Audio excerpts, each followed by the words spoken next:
faith, belief in action. Wish TV is sharing the stories of people who are guided by their faith from all religions, denominations, and walks of life, and in all the ways faith manifests itself. From the All Indiana Podcast Network, this is Finding Faith. Very excited for this one. Newsboys is one of the biggest bands in Christian music history, having sold over 10 million albums across 23 recordings and garnering boundless accolades. The list is probably too long to even list out here. We don't have enough time in the show. We have one of the band members, Adam Agee, joining us here. You guys are going to be in Anderson here not too long. I know you're traveling all over the country and the world, and we thank you so much for taking some time to chat with us. We really appreciate it. You bet. Thanks for having me on. I want to start, and I know you've been with the band since 2023, I believe, correct? Am I right in that? Yeah. Officially in the band. I've been touring with them for the last, I guess, 11 years or so, like that. So, yeah. What's it like? Obviously, you toured with them for more than a decade, but to actually be an official member of a band with that sort of pedigree, I mean, we're going back to the 1980s, at the start of this thing. What's that like for you to be a member of that? It's pretty wild. I mean, I had, just like a lot of us, I had photos of these guys up on my youth group wall when I was a kid and everything. And so we became good friends back in 07 when my band Stellar Cart toured with Newsboys, and we just kept in touch ever since. And we, it's always great to be able to tour with your friends. And I was able to fill a need that they had, and we're just still making music together, which is awesome. As a fan of Christian music, I'm sure you can attest to this. There's been a wide range of change in Christian music from the 80s to the 90s to the early 2000s and now to this point. How do you guys manage that change and shift with that? Does it come internally? Do you go, hey, this is how I'm feeling artistically? Or do you go, this is what people are craving? Or is it a combo of both? Yeah, I think it's a little bit of both. I think it's at least for me personally as a songwriter, I always feel like I draw from whether I'm talking about my faith or whether it's a family issue or whether it's friends coming with problems or whether I'm dealing with stuff.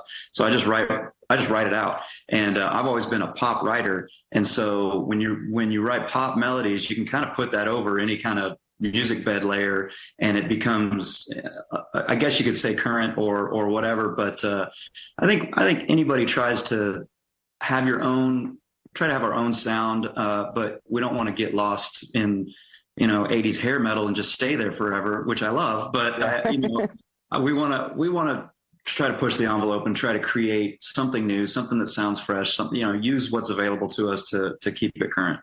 It has to be fun though to go back to classics like Shine and play that one in front of fans.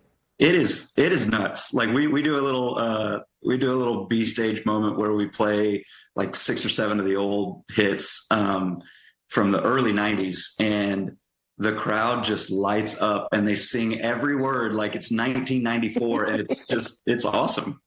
It's such an interesting genre of music too, not only because the music, and you guys are so insanely talented, and across the board, Christian artists are amazing. I mean, we've seen the likes of Lauren Daigle and people really hit mainstream because their talent as well, and you guys have hit that as well. But I'm curious how you balance the idea of we're here to share the gospel and spread the word of God, but also entertain you in the same way.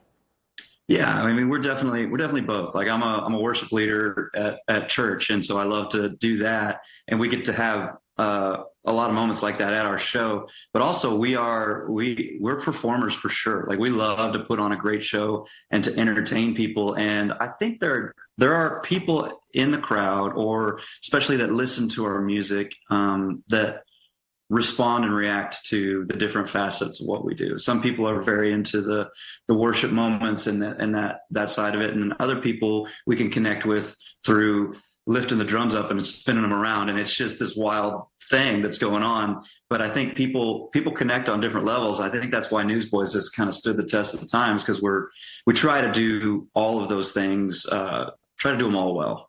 It's interesting because I think of, it may be cliche to say, but like 3 songs, you go Shine, you go Christ Alone, and then in the middle of that is God's Not Dead. And I feel like that's kind of almost the perfect blend of those 2 styles of music where you get that worship and that entertainment as well. But I'm curious from your perspective, when you guys perform a song like Christ Alone, How do you prepare for that? Because you could be impacting people in a very, very significant way with that song in that moment, in that concert, whether it's in Anderson, Chicago, LA, whatever it may be.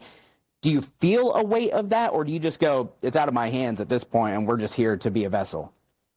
Yeah, I don't think it's a weight as much as it is. We really want to try and craft the best story that we can tell in our 2 hours that we have on stage. And so our keyboardist Jeff and I, we really work hard to kind of piece the show together in a way to where we take not only ourselves, but we take the whole crowd from point A to point B, and we do that through fun and lighthearted moments. And then we get serious, and then we are able to kind of usher into a time of worship, and then it's a celebration time at the end. So it's definitely a ride that we like to go on, just to try to get people to experience the most they can out of each portion of the show and every song. And I think the worship stuff, especially it is serious, but it's not a heaviness. It's more of an honor to be able to lead people into that kind of a spiritual experience. It's really cool. I'm curious. One of my first thoughts when I love Anderson, Indiana, I've been there a million times, love Paramount Theater. It's all fantastic. But you guys don't have to perform there. You're one of the biggest bands of all time across any genre of music. Why perform in these smaller communities like this? We actually love we love it all. Like, I love playing for 40,000 people in a big, outdoor festival or whatever, or stadiums or arenas. It's all fun. But it's honestly just as great to perform for 1,000 or 2,000 people in a small theater, because everybody's got a great seat. The synergy is there. Everybody's excited. And honestly, you can't, if you're on stage and you're playing these big arenas, you can't really see past the first couple thousand people anyway to make a real personal connection. And so I feel like we get to connect on a deeper level, playing these theaters, and they're gorgeous, and the crews are amazing, and the show looks killer in there. It's all good.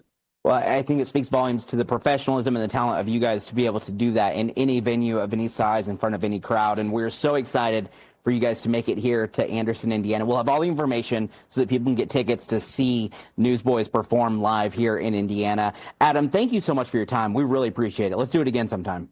Sounds great. We're looking forward to coming to Anderson. We love it. We've been there many times, and it's always a great time. Awesome. Take care. Thank you. Thanks so much.